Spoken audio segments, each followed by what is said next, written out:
നമസ്കാരം. മംഗളം ന്യൂസിലേക്ക് എല്ലാവർക്കും സ്വാഗതം. ഞാൻ ബിനി പ്രേംരാജ്. ഈ യുദ്ധത്തിൽ ഇസ്രായേലിന്റെ തല തകർത്തേ ഇനി മടങ്ങൂ. അടവുകളും ചുവടുകളും മാറ്റിപ്പിടിച്ചു ഹമാസ്. ഇറാന്റെ കുബൂത്തിയിൽ തെളിഞ്ഞ പ്ലാൻ പ്രകാരം മുന്നോട്ട് ഹമാസ് തലവന്മാർ. ഹമാസിന്റെ ഭാഗത്ത് വലിയ ആൾനാശവും ആയുധബലവും കുറഞ്ഞു നിൽക്കുകയാണ്. ഇതോടെ ഇവരുടെ കൂട്ടത്തിലേക്ക് ഹിസ്ബുള്ളകളെ ഇറക്കിയെന്ന സൂചനകൾ പുറത്തുവരുന്നു. ടണലുകൾ വഴി ഗാസയിലേക്ക് നുഴഞ്ഞുകയറിയിരിക്കുകയാണ് കൊടും ഭീകരരായ ഹിസ്ബുള്ളകൾ. ഹമാസിനേക്കാൾ പൈശാചികമായി യുദ്ധം ചെയ്യുന്നവരാണ് ലെബനിലെ ഹിസ്ബുള്ളകൾ. തലകളും താവളങ്ങളും തകർന്നു നിൽക്കുന്ന ഹമാസിനെ യുദ്ധഭൂമിയിൽ ഉയർത്തെഴുന്നേൽപ്പിക്കാൻ ഇറാൻ ഇറക്കുന്ന കളിയാണിത്. ഇസ്രായേലുമായി ദീർഘമായ പോരാട്ടത്തിനുള്ള സന്നാഹങ്ങൾ തങ്ങളുടെ പക്കലുണ്ടെന്ന് വ്യക്തമാക്കി ഹമാസ്.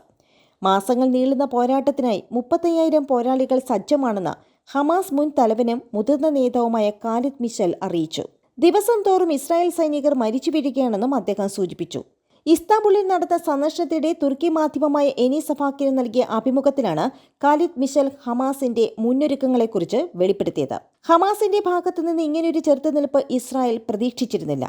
ദിവസവും മുതിർന്ന ഇസ്രായേൽ സൈനികരാണ് മരിച്ചു വീഴുന്നത്. അവർക്ക് ഹമാസിനെ ഇല്ലാതാക്കാനാകില്ല എന്ന് മാത്രമല്ല, അവരുടെ ബന്ദികളെ രക്ഷിക്കാനുമാകില്ല. ഫലസ്തീനികളെ ഈജിപ്തിലേക്ക് അയക്കുവാനുള്ള പദ്ധതിയും വിജയിക്കില്ല, മിഷൽ വ്യക്തമാക്കി. വെള്ളക്കൊടി വീശി കീഴടങ്ങാൻ ഇസ്രായേലിന് പോരാളികളെ കിട്ടില്ലെന്നും അദ്ദേഹം പറഞ്ഞു. ഇസ്രായേലിൽ സ്ഥിതിഗതികൾ വഷളായിക്കൊണ്ടിരിക്കുകയാണ്. എന്നാൽ നേരെ തിരിച്ചാണ് ഗാസയിലെ സാഹചര്യം. ഒരുപാട് പ്രതിബന്ധങ്ങൾക്കിടയിലും ആദ്യത്തെ ദിവസം പോലെയാണ് ഖസാം പോരാളികൾ ഇപ്പോഴും പോരാടിക്കൊണ്ടിരിക്കുന്നതെന്ന് ഹമാസ് നേതാവ് വെളിപ്പെടുത്തി. ഹമാസിനെ ഇല്ലാതാക്കാനുള്ള സഹായങ്ങൾ ഇസ്രായേലിന് നൽകുകയായിരുന്നു US.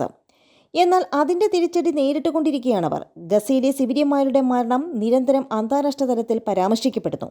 ഈ സാഹചര്യം USനെ ആശങ്കപ്പെടുത്തുന്നു. അവിടെ തെരഞ്ഞെടുപ്പ് നടക്കാനിരിക്കുകയാണ്. വോട്ട് നഷ്ടപ്പെടുമെന്ന ഭീതിയുമുണ്ട്. തെരഞ്ഞെടുപ്പിന് മുൻപ് മോശം പ്രതിച്ഛായയാണ് സൃഷ്ടിക്കപ്പെട്ടിരിക്കുന്നത്. പതുക്കെ പിൻവാങ്ങാനാണ് ഇപ്പോൾ US പ്രസിഡന്റ് ബൈഡൻ നീക്കം നടത്തുന്നതെന്നും ഖാലിദ് മിഷൽ കൂട്ടിച്ചേർത്തു. ഇസ്രായേലിന്റെ ചാരസംഘടന മൊസാദിനെ ഭയന്ന് ഹമാസ് ഉദ്യോഗസ്ഥർ ഖത്തർ വിട്ടതായി റിപ്പോർട്ട്. സെൽഫോണുകൾ ഉപേക്ഷിച്ചാണ് പലരും രക്ഷപ്പെട്ടിരിക്കുന്നത്. ഖത്തറിൽ ഒരിടത്തും തങ്ങൾ സുരക്ഷിതരായിരിക്കില്ല എന്ന് മനസ്സിലായതിനെ തുടർന്നാണ് ഖത്തറിൽ താമസിച്ചിരുന്ന നേതാക്കൾ രാജ്യം വിട്ടത്. സെൽഫോണുകൾ ഉൾപ്പെടെയുള്ള ആശയവിനിമയങ്ങൾ വിച്ഛേദിച്ച് നിരവധി ഹമാസ് നേതാക്കൾ അടുത്തിടെ ഖത്തർ വിട്ടിരുന്നു. ഒരു ദശാബ്ദത്തിലേറെയായി ഖത്തറിൽ താമസിക്കുന്ന ഹമാസ് നേതാക്കളിൽ പൊളിറ്റിക്കൽ ബ്യൂറോ തലവൻ ഇസ്മായിൽ ഹനിയ, മൂസ അബ് മർസൂഖ്, ഖാലിദ് മഷാൽ എന്നിവരും രക്ഷപ്പെട്ടവരിൽ ഉൾപ്പെടുന്നു. ഗാസയിലെ മിക്ക പാലസ്തീനികളും കടുത്ത ദാരിദ്ര്യത്തിൽ കഴിയുമ്പോഴും ഇവർ ഗൾഫ് രാഷ്ട്രത്തിൽ ആഡംബര ജീവിതം നയിക്കുകയായിരുന്നു. എന്നാൽ ഇപ്പോൾ മൊസാദിനെ ഭയന്ന് അൾജീരിയ, ലെബനൻ, ഇറാൻ തുടങ്ങിയ രാജ്യങ്ങളിലേക്കാണ് നേതാക്കൾ പോയത്. ലെബനിൽ താമസിക്കുന്ന മറ്റൊരു ഹമാസ് നേതാവ് സലേഹ് അൽ അരൂരിയും തുർക്കിയിലേക്ക് മാറി. ഹിസ്ബുള്ളയുടെ ശക്തി കേന്ദ്രം സ്ഥിതി ചെയ്യുന്ന ബെയ്റൂട്ടിന്റെ തെക്കൻ പ്രാന്തപ്രദേശങ്ങളാണ് അൽ അരൂരി സ്ഥിതി ചെയ്യുന്നത്. അവിടെ സലേഹ് 2 ഗ്രൂപ്പുകളെ ഏകോപിപ്പിക്കുകയും ഹമാസിന്റെ ലെബനൻ ബ്രാഞ്ചിന്റെ പ്രവർത്തനങ്ങൾ സംഘടിപ്പിക്കുകയും ചെയ്തുവെന്ന് റിപ്പോർട്ട് പറയുന്നു.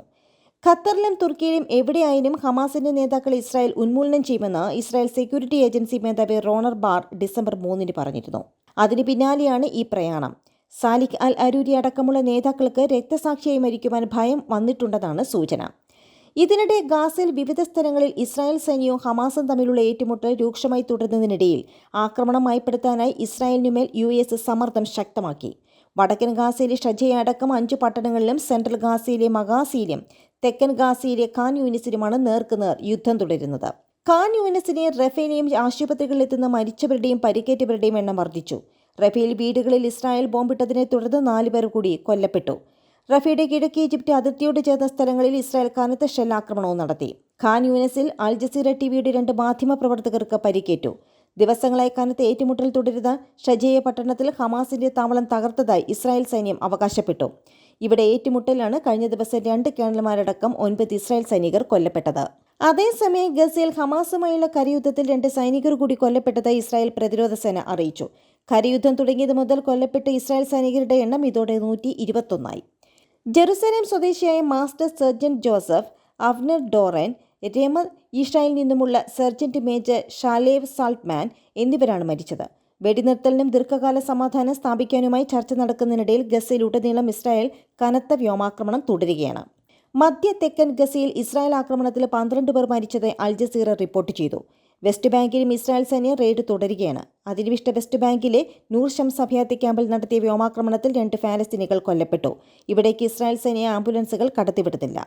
ഒക്ടോബർ 7-ന് ശേഷം ഇസ്രായേൽ സൈന്യവും കുടിയേറ്റക്കാർ നടത്തിയ ആക്രമണങ്ങളിൽ അധിനിവിഷ്ട വെസ്റ്റ് ബാങ്കിൽ മാത്രം 300-ലധികം ഫലസ്തീനികൾ കൊല്ലപ്പെട്ടിട്ടുണ്ട്.